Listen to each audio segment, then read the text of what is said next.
1 crore screen है, 1 crore film है, तो 1 करोड़ फिल्म एक जगह या मुख्तलिफ जगह या मुख्तलिफ आदमीन में 1 करोड़ फिल्में दिखाई जाती हैं। अब सूरत ये है कि जब प्रोजेक्टर होता है, आपने देखा उसके पीछे बल्ब होता है बहुत तेज रोशनी का, वो जब रोशनी फिल्म के ऊपर पड़ती है तो फिल्म के ऊपर जो नक्शो निगार बने हुए हैं, वो दरख्त हो, कामरान साहब हो, या कोई भी हो, तो वो फिल्म के अंदर जो नक्शो निगार बन रहे हैं वो लहरों की शक्ल में स्क्रीन की तरफ जाते हैं। और इसका आप लोगों ने सबने मुशाहिदा किया होगा, जब हम सिनेमा में बैठते हैं तो पीछे जो जहाँ से प्रोजेक्टर लगा हुआ है वहां से बाकायदा एक बीम आती है, लहरें, और वो लहरें न सिर्फ ये कि हरकत करती है बल्कि ऊपर नीचे होती, यूं होती, यूं होती, यूं होती। अगर उसने यूं हाथ किया तो वो एक लहर जो है वो यूं हो जाए। अगर किसी किरदार ने दोनों हाथ उठाए तो आप वहां देखेंगे कि लहरों के अंदर एक रद्दोबदल होता है। वो लहरें यूं नहीं चलती, यूं भी चलती है, यूं भी चलती है, यूं भी चलती है। आपने कभी देखा है? फिल्म नहीं देखा, सिनेमा नहीं देखा कभी, ऊपर देखा लहरों वो होती नहीं रहती इधर से उधर। तो अब ये जो है ये असल में वो कुन का मुजाहरा मिसाल है, ये कि कुन के अंदर जो इको है वो लहरें। अब जैसे आप घंटी बजाएं, आप घंटी के बजाय बजने के बाद बहुत देर तक गुजार हो, वो गुजार क्या चीज आपको नजर नहीं आ रही, लेकिन वो गुजार दरअसल उस घंटी के अंदर से जो आवाज निकली, उस आवाज की फ्रीक्वेंसी कह लें, उस आवाज की लहरें कह लें, या कुछ भी कह लें, बहरहाल वो गूंज जो है वो 1 बजने के बाद उसकी एक गूंज है जो 1 मिनट 2 मिनट ज्यादा रहती है। अगर ये बहुत बड़ा घंटा हो तो उसकी जो गुजार है देर तक कायम रहती है।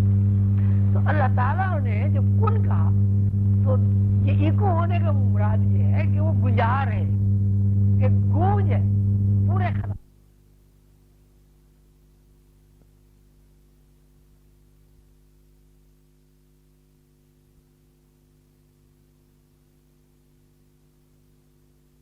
गूंज है जो 1 मिनट 2 मिनट ज्यादा रहती है। अगर ये बहुत बड़ा घंटा हो तो उसकी जो गुजार है देर तक कायम रहती है। तो अल्लाह ताला ने जब कुन कहा तो ये इको होने का मुराद ये है कि वो गुजार है, एक गूंज है पूरे खला में। और वो गूंज जो है दरअसल वो लहरें। तो जहां वो लहरें हैं वो सब का सब टाइम है, ज़मानियत है। और जहां वो लहरें मदर बन गई वो सब के सब मरहले हैं और सब के सब डायमेंशन है, उदास है, नहीं सकते। हाँ नहीं, गूंज तो खत्म यहाँ हो गई ना, आप मुसलसल बजाएं इसे।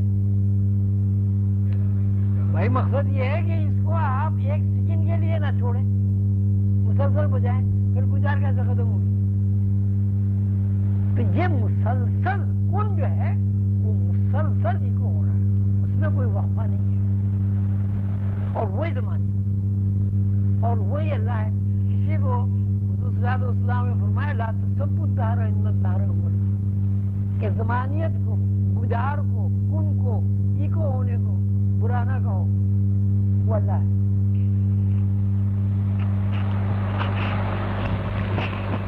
चलिए आज की बात को फिर मैं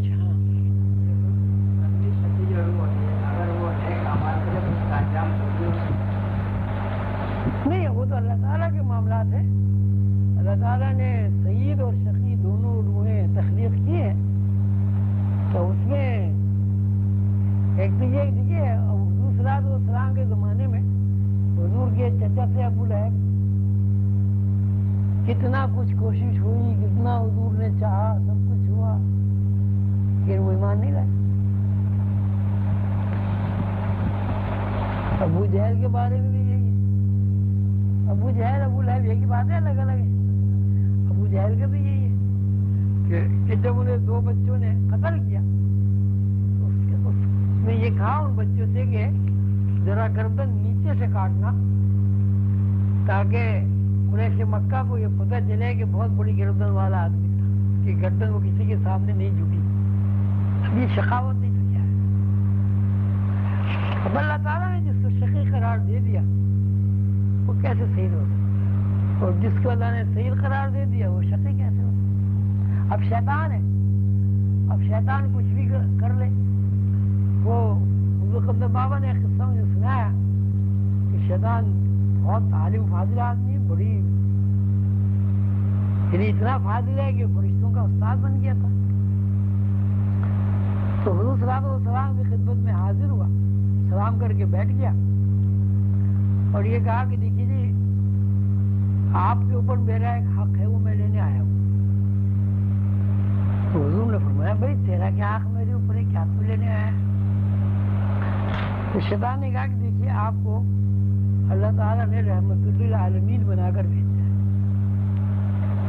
اس عالمین کا ایک فرد میں بھی ہوں. تو چونکہ اللہ تعالیٰ نے آپ کو عالمین کے لیے رحمت بنا دیا ہے، وہ رحمت میرے حصے میں بھی آئی. تو آپ اس رحمت کو واسطہ بنا کر اللہ تعالیٰ سے میری معافی تقاضا کریں. حضور پاک صلی اللہ علیہ وسلم فرمایا ٹھیک ہے، اب دیکھنا یہ ہے کہ معافی تلافی تو جب ہوگی نا جب تم اپنی غلطی کا اعتراف کرو تبھی تو معافی ہوگی. اگر میں سفارش بھی کروں وہاں اللہ تعالیٰ یہ فرمائیں گے اچھا اس سے کہو کہ معافی مانگ لیں. تو اب معافی جو زیر بحث آتی وہ یہ ہوتی ہے کہ تم نے اللہ تعالیٰ کی نافرمانی کی، آدم کی حاکمیت کو قبول نہ کر کے. تو اب آدم تو ہے نہیں، اب زمین پر آدم کی خبر ہے. تو تم ایسا کرو وہاں جاؤ اور آدم کی قبر پہ جا کے یہ کہہ کے آ جاؤ کہ میں آدم کی حاکمیت کو تسلیم کرتا ہوں، چلو سجدہ بھی نہیں کرتا، کہہ کے آ جاؤ میں اللہ تعالیٰ سے خاص کروں گا، اللہ تعالیٰ قبول کرے گا. شیطان نے کہا سبحان اللہ آپ نے کیا بات کی کہ زندہ آدمی کو میں نے سجدے نہیں کیا، آپ مجھے قبر پہ بھیج رہے ہیں. اب یہ شقاوت نہیں تو کیا ہے؟ تو اب یہ ہے کہ اللہ تعالیٰ سے معافی تلافی کرتے رہنا چاہیے اور اس بات کا ہمیشہ شکر ادا کرنا چاہیے کہ اللہ تعالیٰ نے ہمیں سعید روحوں میں تخلیق کیا. اب اگر ہم کافر ہو جاتے، دہریے ہو جاتے تو ہم کیا بگاڑتے؟ بالکل ایسی بات ہے. اگر کوئی آدمی اندھا پیدا ہو جائے وہ کیا کرے؟ اگر کوئی آدمی سیاہ پیدا ہو جائے رنگ کا وہ کیا کرے؟ اگر آدمی گورا پیدا ہو جائے وہ کیا کرے؟ اگر کوئی آدمی ایسا پیدا ہو جائے کہ اس کا دماغ ہی نہ ہو وہ کیا کرے؟ ایسا ہوتا ہے دنیا میں، ہوتا ہے، معذور بچے پیدا ہوتے ہیں. تو یہ سعید اور شقی کہ توبہ استغفار تو وہی کریں گے نا بھائی جو سعید ہوں گے. شقاوت والے لوگوں کے ذہن میں تو توبہ استغفار کا تصور ہی اجاگر نہیں ہوگا. اب یہ بات کہ اللہ تعالیٰ ان کو معاف کر دے یہ اللہ تعالیٰ کا اپنا معاملہ ہے. اللہ تعالیٰ قادر مطلق ہے اور اللہ تعالیٰ کے اوپر کوئی کسی قسم کا قانون لاگو نہیں، بس ان کا چاہنا ان کا کہنا وہی قانون.